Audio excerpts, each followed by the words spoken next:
Vinicius junior for 350 million. अगर ये सुन के आपके दिमाग में ये आ रहा है ना कि बेच दो विनीशियस जूनियर को, तो आप बेशरम हो, बेहया हो और बेहुदा हो। लेकिन दोस्त मैं भी मानता हूं, मैं मानता हूं कि 350 मिलियन बहुत होते हैं, 350 मिलियन बहुत होते हैं किसी भी टीम को रीबिल्ड कराने के लिए, जो एक ट्रांजिशन फेस में जो एक डिफेंडर ढूंढ रही है, जो एक मिडफील्डर ढूंढ रही है, उसके लिए 350 मिलियन बहुत होते हैं दोस्तों। तो मैं अगर आपसे पूछूं कि भाई if you had the chance and you were asked this question कि भाई 350 मिलियन का ऑफर है विनीशियस जूनियर के लिए, हाँ या ना, आप क्या कहोगे और आप क्या करोगे ये कमेंट सेक्शन में बताओ, क्योंकि इस वीडियो में हम पूरी तरीके से बातचीत करने वाले हैं कि अगर ये 350 मिलियन रियल मैड्रिड एक्सेप्ट कर लेती है तो क्या इंपैक्ट होगा रियल मैड्रिड पे, क्या वो पॉजिटिव इंपैक्ट होगा, नेगेटिव इंपैक्ट होगा, या फिर भाई दिस इज द टाइम जाने दो जाने दो जाने दो भाई। तो पहले बातचीत करते हैं कि भाई इफ विनीशियस जूनियर गोस तो कितनी बड़ी वॉइड आ जाती है दोस्तों। ऑब्वियसली भाई लेफ्ट विंगर अगर आप देखें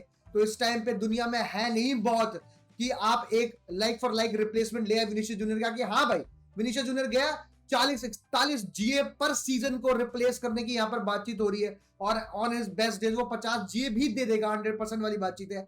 One of the best left wingers in the world right now, no question. The FIFA, the best player, second in the Ballon d'Or ranking, goals and goals and goals for Real Madrid in the important stages, चाहे champions league बात करो, चाहे La Liga बातचीत करो, चाहे Copa del रे बातचीत करो, जितना बड़ा गेम उतना बड़ा परफॉर्मेंस देने वाले एक बंदे को यहाँ रिप्लेस करने की बातचीत हो रही है।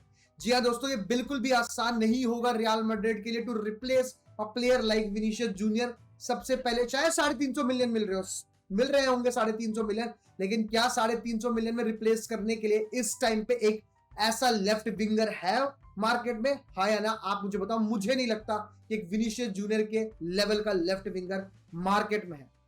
ये है बातचीत, ये है वॉइड जो रियल मैड्रिड को कवर करनी पड़ेगी। लेकिन मार्केट से हटो, वो लेफ्ट विंगर शायद आपकी टीम में है और शायद वो भीख मांग रहा है कि मुझे लेफ्ट विंग पे खिला दो, मुझे लेफ्ट विंग खिला दो। वो रॉड्रिगो है, रॉड्रिगो अभी तक गया नहीं और वो जाएगा नहीं। अगर विनीशियस जूनियर 350 मिलियन के लिए चला जाता है तो आप लेफ्ट विंगर रॉड्रिगो खिला सकते हो। आप यहाँ पर एम्बापे को भी लेफ्ट विंग खिला के और रॉड्रिगो को डाउन द मिडिल खिला सकते हो। लेकिन अब क्योंकि एम्बापे ने एज अ स्ट्राइकर 40 गोल दे दिए हैं, तो मेरे हिसाब से ज्यादा चांसेस यहाँ पर हैं रॉड्रिगो के लेफ्ट विंग खेलने के लिए दोस्तों। और सही माने में बताऊं, अगर रियल मैड्रिड के पास ये अपॉर्चुनिटी आती है, एक्सेप्ट हो जाती है, विनीशियस जूनियर चला जाता है, तो शायद ये 350 मिलियन से रियल मैड्रिड एक लेफ्ट विंगर या एक फॉरवर्ड ना ही खरीदे। बहुत लोगों के दिमाग में होगा हाँ भाई हालैंड ले आओ, हाँ भाई हालैंड ले आओ, हाँ भाई हालैंड ले आओ।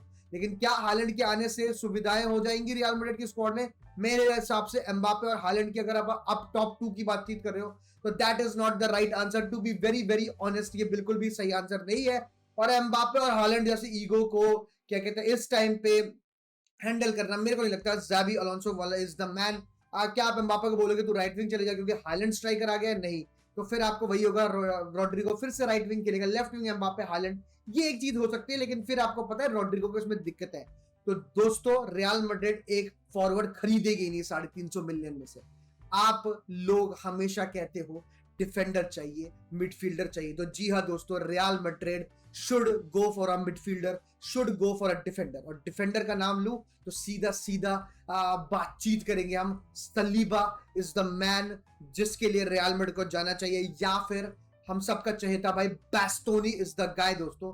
यहां पर देखो, अगर मैं ट्रांसफर मार्केट के अकॉर्डिंग जाऊं तो 80 मिलियन 90 मिलियन पे ये दोनों प्लेयर को रखा गया है। ये दोनों प्लेयर की इस टाइम पे वैल्यू 80-90 मिलियन जा रही है। लेकिन आपको पता है कि जब दुनिया को पता है कि रियल मैड्रिड के पास 350 मिलियन है, तो 80-90 तो कोई बातचीत ही नहीं है।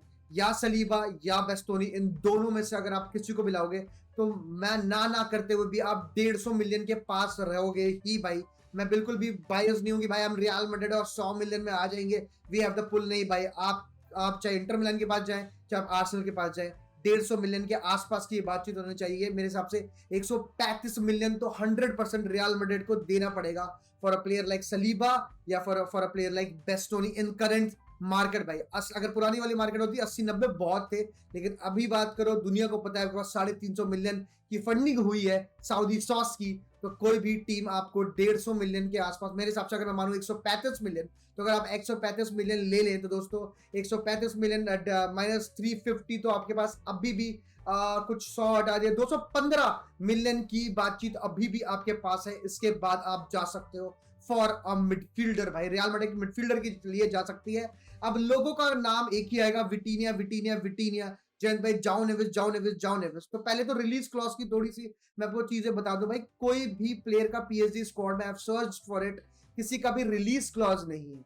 हालैंड की भी मैंने जो बातचीत करी थी उसका रिलीज क्लॉज पहले 150 175 मिलियन था, लेकिन जो लेटेस्ट से जिनसे वो 2032 तक या जो भी उन्होंने साइन किया न्यू कॉन्ट्रैक्ट, उसमें कोई भी ऐसा रिलीज क्लॉज नहीं है दोस्तों। लेकिन in the world we are living in right now, किसी भी प्लेयर का यहां पर रिलीज क्लॉज नहीं होगा दोस्तों, लेकिन उसका एक सही दाम जरूर जरूर जरूर है, उसमें कोई डाउट नहीं है, to be very very honest. और वो सही प्राइस विटीनिया के लिए भी, या जाओ नेवेस शायद आपको 100 मिलियन में मिल जाए, लेकिन विटीनिया 150 मिलियन से नीचे की वो तो बातचीत सुनेंगे भी नहीं भाई, क्योंकि उनको भी फिर एक विटीनिया का रिप्लेसमेंट देखने जाना पड़ेगा। शायद क्या कहते हैं, बहुत ही कम प्लेयर्स हैं जो रिप्लेस कर सकते हैं। और सबसे पहली बातचीत, रियल मैड्रिड कहीं भी नहीं चाहेगी कि वो पीएसजी को फंड कर दे जैसा उन्होंने एम्बापे के साथ सीन किया। तो मेरे हिसाब से विटीनिया का अगर जाना है, जो कि काफी ज्यादा हाइपोथेटिकल में भी काफी ज्यादा अनरियलिस्टिक है दोस्तों, तो 150 मिलियन की वाली बातचीत हो जाएगी। और रियल मैड्रिड सिर्फ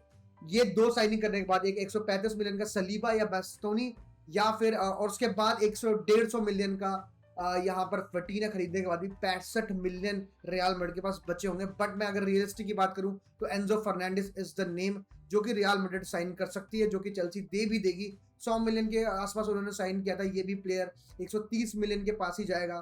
तो 260 मिलियन में दोस्तों रियल मैड्रिड 265 मिलियन में रियल मैड्रिड एंजो फर्नांडिस खरीद लेगी, और रियल मैड्रिड खरीद लेगी यहाँ पर एक और प्लेयर जिसका नाम है बास्तोनी या सलीबा होगा।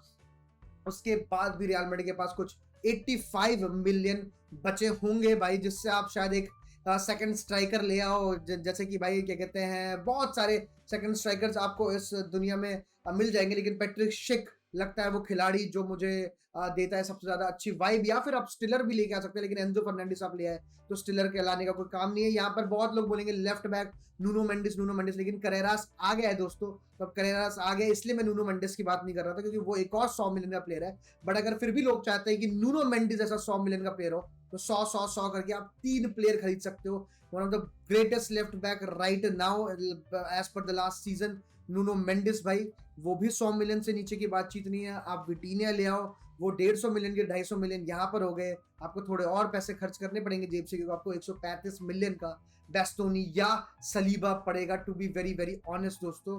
तो 150 250 और 100 मतलब 385 मिलियन रियल मैड्रिड को 35 मिलियन जेब से देने पड़ेंगे अगर आप ये क्या कहते हैं मेंडिस के लिए जाते हैं। अगर आप पैट्रिक शिक लेते हैं तो शायद आप 20 मिलियन वहां पर बचा भी सकते हो वहां पर, और एक पूरी की पूरी टीम खड़ी हो जाएगी दोस्तों। और इसी के साथ हम बातचीत करते हैं कि रियल मैड्रिड अगर ये प्लेयर्स खरीद ले तो हमारी स्क्वाड दिखने में कैसी होगी, क्या क्या प्लेयर्स की अपॉर्चुनिटी होगी हमारे पास खिलाने को, कैसा लगेगा रियल मैड्रिड का लाइनअप। तो लाइनअप लगेगा कुछ इस तरह। What a lineup this is दोस्तों, आफ्टर स्पेंडिंग 350 मिलियन भाई, मानना पड़ेगा भाई, लाइनअप में स्वाद तो पूरा का पूरा है भाई। रोड्रिगो एम्बापे की फ्रंट 2 भाई, बेलिंगम एंजो फर्नांडिस चुआमेनी फेदे वल्वार्दे। तो मेरे को लगता है ये जो डबल पिवट यहाँ पर बन रहा है एंजो फर्नांडिस और चुआमेनी का, ये जो अभी के टाइम पे दुविधाएं हैं इस टीम में, वो पूरी की पूरी तरह से सॉल्व हो जाती है। But baby girl, look at that too भाई, look at that centre back pairing, Dean Huijsen Saliba भाई, what a physical ball playing, तबड़ी तोबड़ी धमाकेदार शगले फटे 90 गिल्ली centre back pairing we have made after spending a lot of money भाई। और उसके साथ ट्रेंट और करेरास जैसे 2 फुल बैक जो कि आगे चढ़ के दबा के तोड़ के फोड़ने का ऑर्डर रखते हैं भाई। Trent Alexander is obviously on another level, और कोर्तुआ जैसी एक वॉल। तो मेरे हिसाब से भाई आप देख सकते हो, सलीबा की जगह किसी लोगों को बास्तोनी चाहिए होगा तो वो भी सही है, ठीक है, to be very honest. Rodrigo की जगह Haaland, you tell me in the comment section, क्या आपको हालैंड एम्बापे की पेयरिंग देखनी है अप फ्रंट, या फिर ये जो लाइनअप है इससे आप बहुत खुश हो दोस्तों। जो भी है please do tell me in the comment section. ये हो सकता है 350 मिलियन आने के बाद आपको क्या लगता है।